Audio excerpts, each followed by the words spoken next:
Great good morning officers.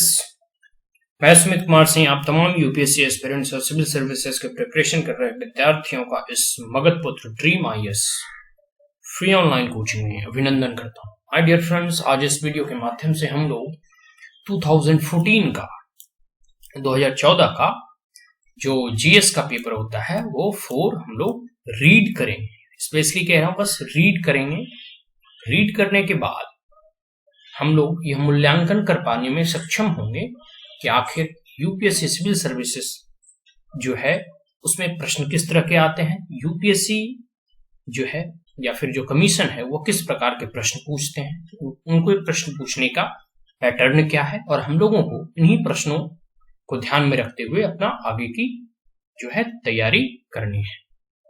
तो आगे है ये प्रश्न पत्र संबंधित विशेष अनुदेश। तो इसमें मुख्यतः जो है कुछ गाइडलाइंस दिए गए हैं, उसे हम लोग पढ़ेंगे। 250 मार्क्स का है, ये तो सबको मालूम ही है कि जीकेजीएस का जो पेपर होता है वो 3 घंटे और 250 मार्क्स का होता है, 4 पेपर होता है। हम लोग एक सीरीज में 2013, 14, 15, 16, 17, 18, 19 और 20 तक हम लोग देखेंगे जीकेजीएस ऑप्शनल पेपर और एसेज वगैरह जितने भी पेपर्स हैं वो प्रीवियस ईयर के क्वेश्चंस देखेंगे कि कैसे और किस प्रकार के क्वेश्चंस पिछले ईयर में पूछे गए हैं। तो आइए पहले अनुदेश पढ़ लेते हैं।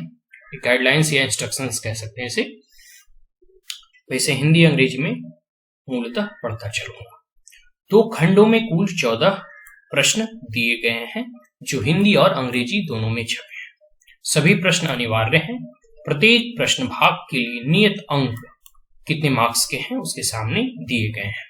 प्रश्नों के उत्तर उसी प्राधिकृत माध्यम में लिखे जाने चाहिए जिसका उल्लेख आपके प्रवेश पत्र में किया गया है, और इस माध्यम का स्पष्ट उल्लेख प्रश्न सह उत्तर पुस्तिका के मुख्य पृष्ठ पर निर्दिष्ट स्थान पर किया जाना चाहिए। प्राधिकृत माध्यम के अतिरिक्त अन्य किसी माध्यम में लिखे गए उत्तर पर कोई अंक नहीं मिलेंगे।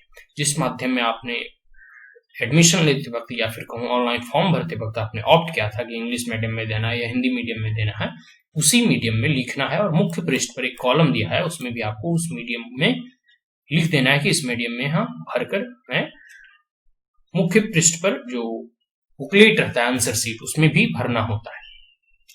फिर प्रश्नों की शब्द सीमा, वर्ड लिमिटेशंस भी है, जहां वर्ड लिमिटेशंस जितने शब्दों की है उतने ही वर्ड लिमिटेशंस में लिखने हैं कोई भी आंसर।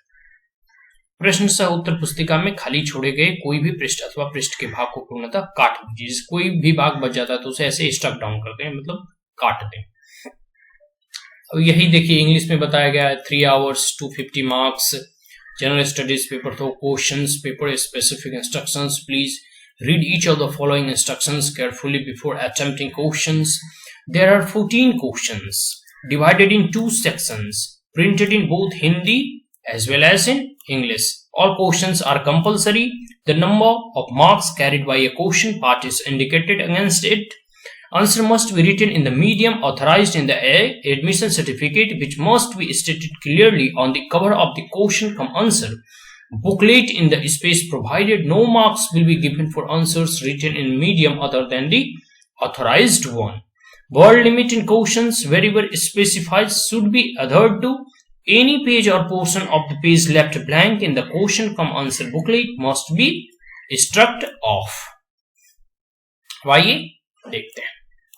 प्रश्नों के उत्तर बंधनी में विनिर्दिष्ट शब्द सीमा से ज्यादा ना हो। उत्तर की विषय वस्तु शब्द सीमा से अधिक महत्वपूर्ण है। कहा गया है कि answer question in not more than the word limit specified for each in the parenthesis. Content of the answer is more important than its length. जो कंटेंट है कोई भी आंसर का, जो विषय वस्तु है, वो उसके लेंथ से वो कितना लंबा है अधिक महत्वपूर्ण होता है।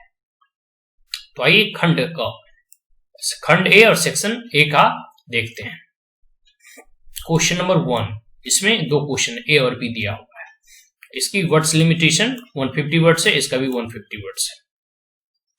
सभी मानव सुख की आकांक्षा करते हैं, क्या आप सहमत हैं? आपके लिए सुख का क्या अर्थ है? उदाहरण प्रस्तुत करते हुए स्पष्ट कीजिए। All human beings aspire for happiness. Do you agree? What does happiness mean to you? Explain with examples. 150 words. B में है मानव जीवन में नैतिकता किस बात की पदोन्नति करने की चेष्टा करती है, लोक प्रशासन में यह और भी अधिक महत्वपूर्ण क्यों है? What does ethics seek to promote in human life? Why is it all the more important in public administration? 150 words. अब क्वेश्चन नंबर 2 देखेंगे। 2 का ए, रक्षा सेवाओं के संदर्भ में देशभक्ति राष्ट्र की रक्षा करने में अपना जीवन उत्सर्ग करने तक की तत्परता की अपेक्षा करती है। आपके अनुसार दैनिक असैनिक जीवन में देशभक्ति का क्या तात्पर्य है? उदाहरण प्रस्तुत करते हुए इसको स्पष्ट कीजिए और अपने उत्तर के पक्ष में तर्क दीजिए।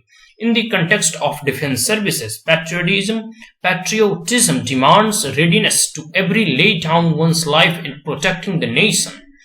According to you, what does patriotism imply in everyday civil life? Explain with illustrations and justify your answer. 150 words. अब बी देखेंगे। लोक जीवन में सत्यनिष्ठा से आपका क्या अर्थ ग्रहण करते हैं?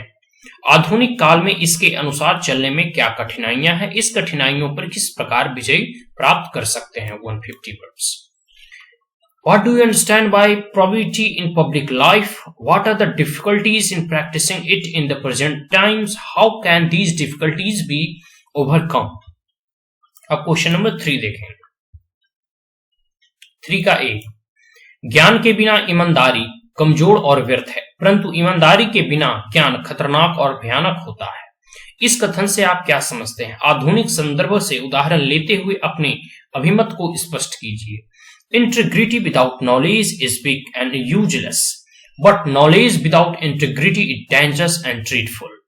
What do you understand by this statement? Explain your stand with illustrations from the modern context. 150 words. अब है बी देखेंगे।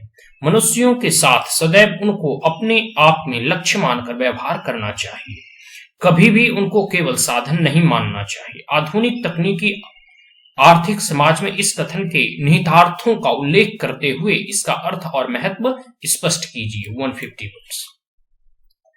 Human beings should always be treated as ends in themselves and never as merely means. Explain the meaning and significance of this statement, giving its implications in the modern techno-economic society. अब question number 4 देखें। 4 का ए, जीवन में नैतिक आचरण के संदर्भ में अपने आप को किस विख्यात व्यक्तित्व ने सर्वाधिक प्रेरणा दी है?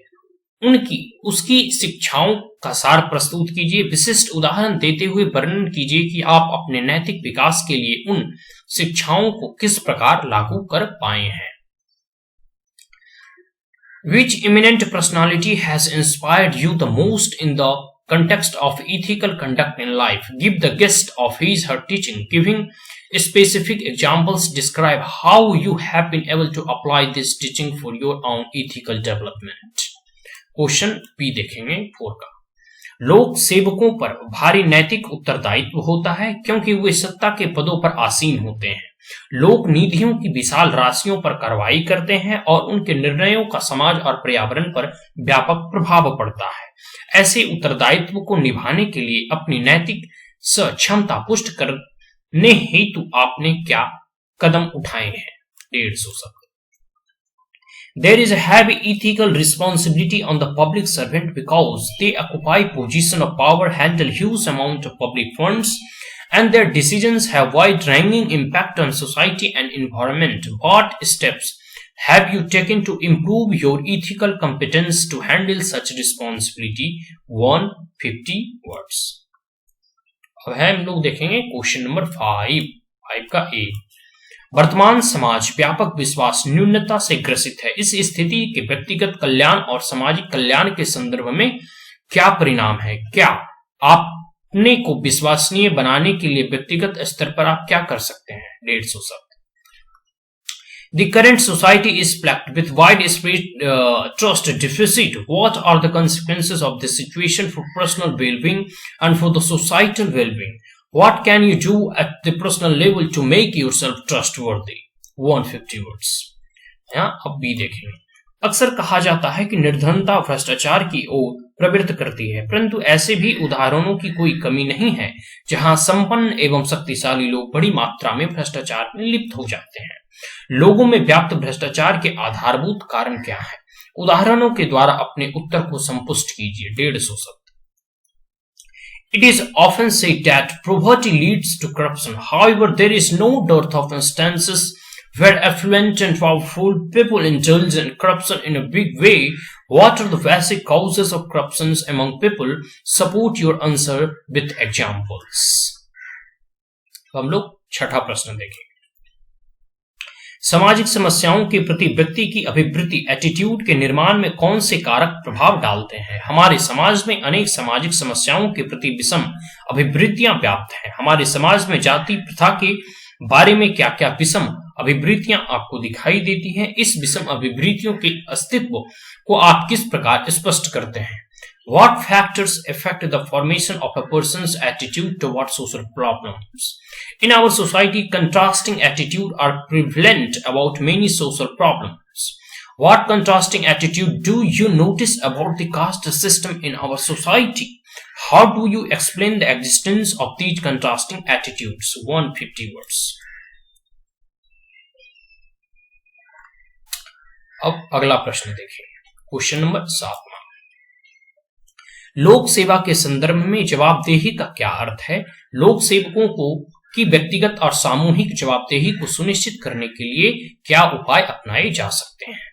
What are the accountability mean in the context of public service? What measures can be adopted to ensure individual and collective accountability of public servants? 150 words. Question number 8.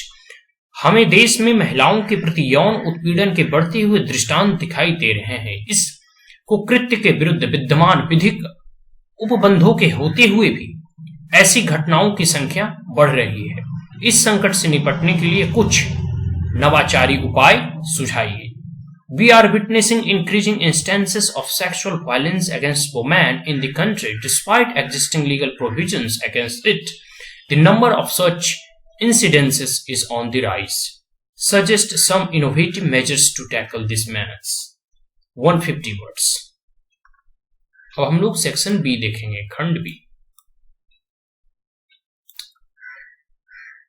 निम्नलिखित प्रश्नों में दिए गए प्रकरणों को ध्यानपूर्वक पढ़िए और उसके बाद पूछे गए प्रश्नों के उत्तर दीजिए। In the following questions carefully study the cases presented and then answer the questions that follow. आजकल समस्त विश्व में, क्वेश्चन नंबर 9, आजकल समस्त विश्व में आर्थिक विकास पर अधिक जोर दिया जा रहा है। इसके साथ ही साथ विकास के कारण पैदा होने वाले पर्यावरणीय क्षरण के संबंध में चिंता भी बढ़ रही है।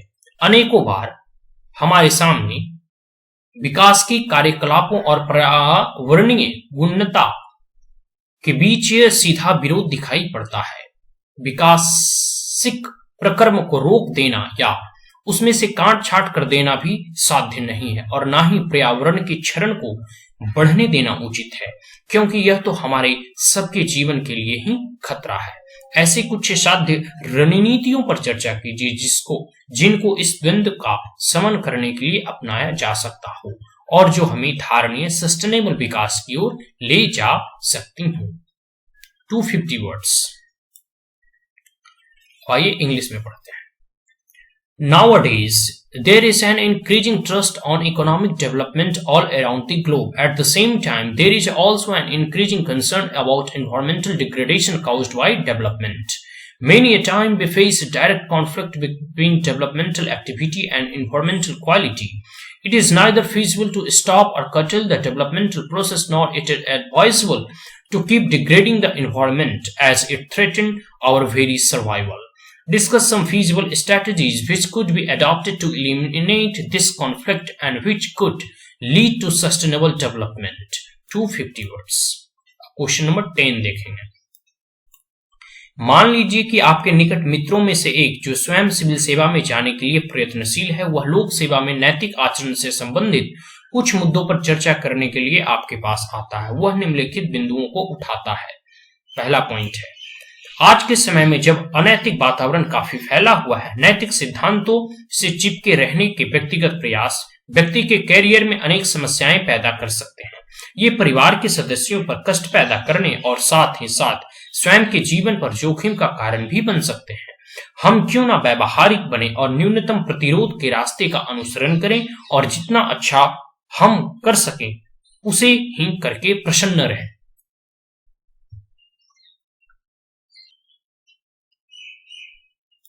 दूसरा, जब इतने अधिक लोग गलत साधनों को अपना रहे हैं और तंत्र को भारी नुकसान पहुंचा रहे हैं, तब क्या फर्क पड़ेगा यदि केवल कुछ एक लोग ही नैतिकता की चेष्टा करें?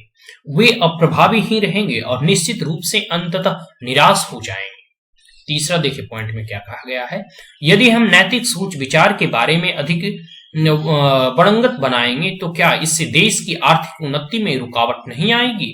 असलियत में उच्च प्रतिस्पर्धा के वर्तमान युग में हम विकास की दौड़ में पीछे छूट जाने को सहन नहीं कर सकते। चौथा, यह तो समझ आता है कि भारी अनैतिक तौर तरीकों से में हमें फंसना नहीं चाहिए, लेकिन छोटे मोटे उपहारों को स्वीकार करना और छोटी मोटी तरफदारियों करना सभी के लिए अभिप्रेरण में वृद्धि कर देता है। यह तंत्र को और भी अधिक सुचारू बना देता है। ऐसे तौर तरीकों को अपनाने में गलत क्या है? उपरोक्त दृष्टिकोण का समालोचनात्मक विश्लेषण कीजिए। इस विश्लेषण के आधार पर अपने मित्र को अब आपकी क्या सलाह रहेगी? 250 वर्ड्स। अब आइए अंग्रेजी में पढ़ते हैं। Suppose one of your close friends who is also aspiring for civil services come to you for discussing some of these issues related to ethical conduct in public service. He raises the following points. Point number 1. In the present times, when unethical environment is quite prevalent, individual attempt to stick to ethical principles may cause a lot of problems in one's career. It may also cause a hardship to the family members as well as risks to one's life. Why should we do not pragmatic and follow the path of least resistance and be happy with doing whatever good we can? दूसरा point. Second point, tell the vein so many people are adopting wrong means and are grossly harming the system. What difference would it make if only a small minority tries to be ethical? They are going to be rather ineffective and are bound to get frustrated. Point number 3. If we become fuzzy about ethical considerations, will it not hamper the economic progress of our country? After all, in the present age of high competition, we cannot afford to be left behind in the race of development. Point number 4.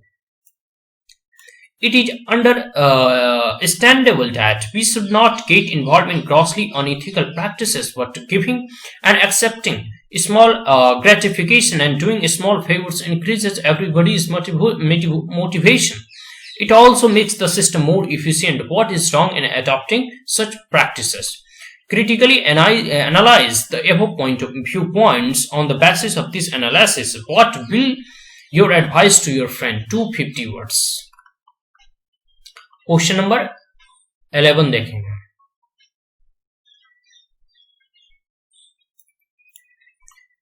आप अनाप शनाप न सहने वाले ईमानदार अधिकारी हैं। आपका तबादला एक सुदूर जिलों में से एक ऐसे विभाग के प्रमुख के रूप में कर दिया गया है जो अपनी अदक्षता और संवेदनहीनता के लिए ख्यात है। आप पाते हैं कि इस घटियाकार स्थिति का मुख्य कारण कर्मचारियों के एक भाग में अनुशासनहीनता है। वे स्वयं तो कार्य करते नहीं हैं और दूसरे के कार्य में भी गड़बड़ी पैदा करते हैं। सबसे पहले आपने उत्पातियों को सुधर जाने की अन्यथा अनुशासनिक कार्रवाई का सामना करने की चेतावनी दी। जब इस चेतावनी का ना के बराबर असर हुआ तब आपने नेताओं को कारण बताओ नोटिस जारी कर दिया। इसके बदले के रूप में उन्होंने अपने बीच की एक महिला कर्मचारी को आपके विरुद्ध महिला आयोग में यौन उत्पीड़न की एक शिकायत दायर करने के लिए भड़का दिया।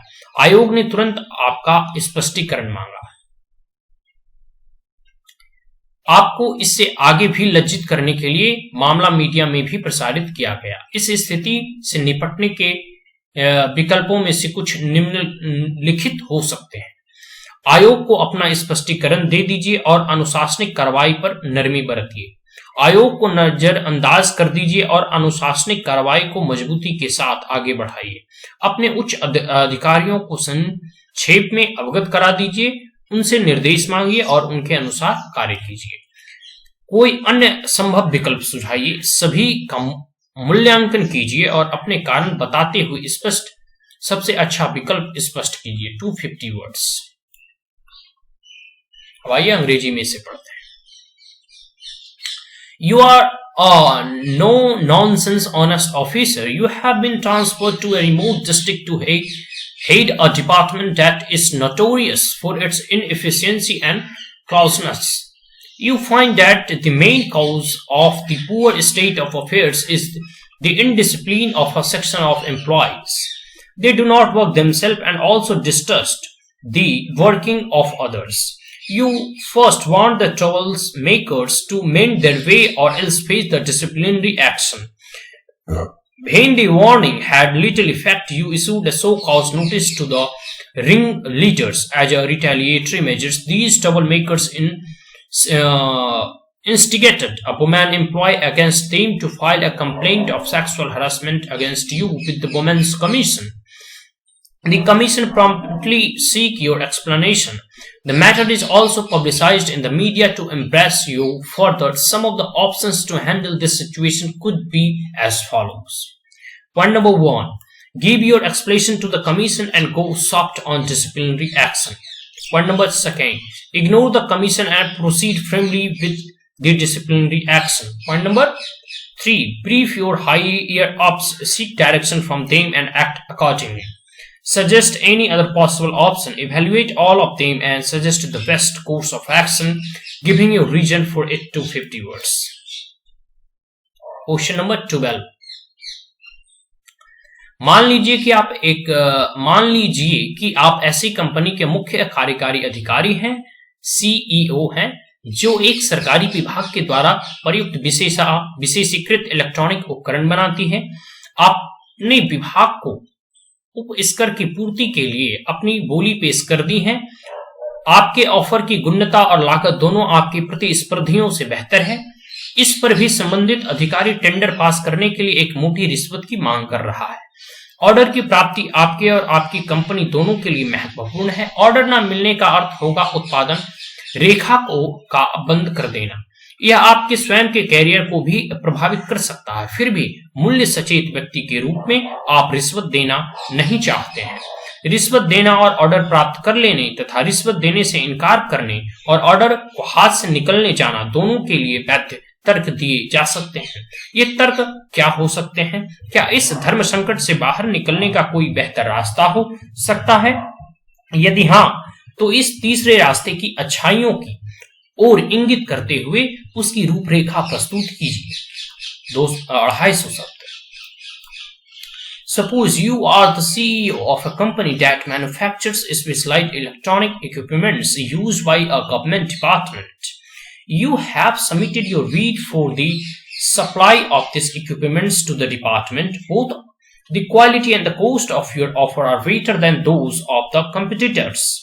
Yet the concerned officer is demanding a hefty bribe for approving the tender. Getting the order is important both for you and your company. For your company, not getting the order would mean closing a production line. It may also affect your own career.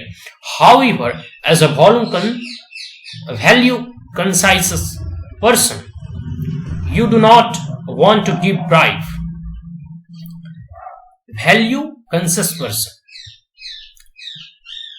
Valid arguments can be advanced both for giving the bribe and getting the order, and for refusing to pay the bribe and risking the loss of the order. What those arguments could be? Could there be any way to get out of this dilemma? If so, outline the main elements of this third way, pointing out its merit. 250 words. Question number 13. Rameshwar ने गौरवशाली civil सेवा परीक्षा को सफलतापूर्वक पास कर लिया और वह एक ऐसे सुअवसर से अभिभूत था जो सिविल सेवा के माध्यम से देश की सेवा करने के लिए उनको मिलने वाला था। परंतु सेवा का कार्य ग्रहण करने के शीघ्र बाद उसने महसूस किया कि वस्तु स्थिति उतनी सुंदर नहीं है जितनी उसने कल्पना की थी। उसने अपने विभाग में व्याप्त अनेक अनाचार पाए। उदाहरण के रूप में विभिन्न योजनाओं और अनुदानों के अधीन नीतियां नियोजित की जा रही थी। सरकारी सुविधा का अक्सर अधिकारियों और स्टाफ द्वारा व्यक्तिगत आवश्यकताओं के लिए इस्तेमाल किया जा रहा था। कुछ समय के बाद उसने यह भी देखा कि स्टाफ को भर्ती करने की प्रक्रिया भी दोषपूर्ण थी। भावी उम्मीदवारों को एक परीक्षा लिखनी होती थी जिसमें काफी नकलबाजी चलती थी। कुछ उम्मीदवारों को परीक्षा के भाग्य सहायता भी प्रदान की जाती थी। रामेश्वर ऐसी घटनाओं को अपने वरिष्ठों की नजर में लाया, परंतु इस पर उसको अपनी आंखें, कान और मुंह बंद रखने और इन सभी चीजों को नजरअंदाज करने की सलाह दी गई। यह बताया गया कि सब उच्चतर अधिकारियों की मिलीभगत से चल रहा था। इसमें रामेश्वरम का भ्रम टूटा और वह व्याकुल रहने लगा। वह सलाह के लिए आपके पास आता है। ऐसे विभिन्न विकल्प सुझाइए जो आपके विचार में ऐसी परिस्थिति में रामेश्वरम के लिए उपलब्ध है। इन विकल्पों का मूल्यांकन करने और सर्वाधिक उचित रास्ता अपनाने में आप उसकी किस प्रकार सहायता करेंगे। Rameswaram successfully cleared the prestigious civil services examination and was excited about the opportunity that he would get through the civil services to serve the country. However, soon after joining the services, he realized that things are not as rosy as he had imagined. He found a number of malpractices prevailing in the department assigned to him. For example, funds under various schemes and grants were being misappropriated. The official facilities were frequently being used for personal needs by the officer and staff. After some time, he noticed that the process of recruiting the staff was also not up to the mark. Prospective candidates were required to write an examination in which a lot of cheating was going on.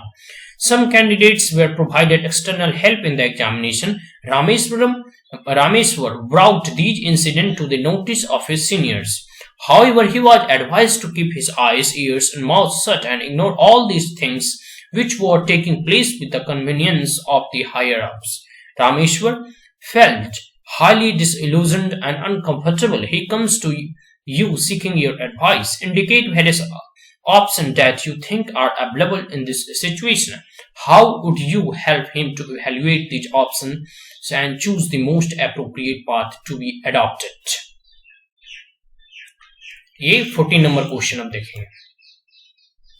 हमारे देश में ग्रामीण लोगों का कस्बों और शहरों की ओर प्रवसन तेजी के साथ बढ़ रहा है। यह ग्रामीण और नगरीय दोनों क्षेत्रों में विकट समस्याएं पैदा कर रहा है। वास्तव में स्थिति यथार्थ के अप्रबंधनीय होती जा रही है। क्या आप इस समस्या का विस्तार से विश्लेषण कर सकते हैं और इस समस्या के लिए जिम्मेदार न केवल सामाजिक, आर्थिक, वरन भावनात्मक और अभिवृत्तिक कारकों को बता सकते हैं? साथ ही स्पष्ट रूप से उजागर कीजिए कि क्यों। In our country, the migration of rural people to towns and cities is increasing drastically.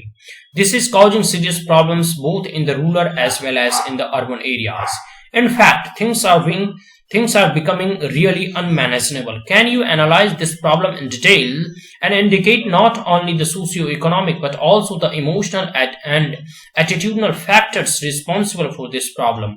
Also distinctly bring out way. A. शिक्षित ग्रामीण युवा शहरी क्षेत्रों में स्थानांतरित होने की कोशिश कर रहे हैं। Educated rural youth are trying to shift to urban areas. B.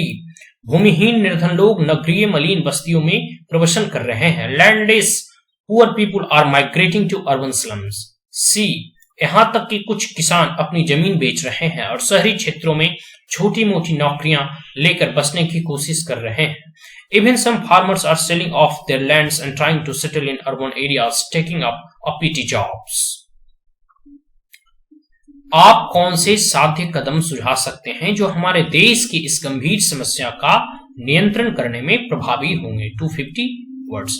What feasible step can you suggest which will effective in controlling this serious problem of our country? 250 words. तो ये यहाँ का समाप्त हुआ और हम लोगों ने आज GK4 मतलब GS4 जनरल स्टडीज समान अध्ययन 2014 का हम लोगों ने क्वेश्चंस पेपर को रीड किया हिंदी इंग्लिश दोनों में। सिविल सर्विसेज मेंस एग्जामिनेशन 2014 का प्रश्न पत्र संबंधी हम लोगों ने पूरा हिंदी इंग्लिश में देखा, कितने प्रश्न आते हैं, किस प्रकार के प्रश्न आते हैं, किस प्रकार केस स्टडी में कैसे प्रश्न पूछे जाते हैं। इथिक्स का ये जो पेपर है बहुत ही इंटरेस्टिंग है। आशा करता हूँ कि वीडियो आपको अच्छा लगा हो, तो हमारे चैनल को लाइक शेयर एंड सब्सक्राइब जरूर करें। Thank you, have a great day. और इसी सीरीज में हम लोग 2015, 16, 17, 18, 19 और 20, 21 का भी हम लोग इथिक्स का पेपर देखेंगे। Thank you, have a great day.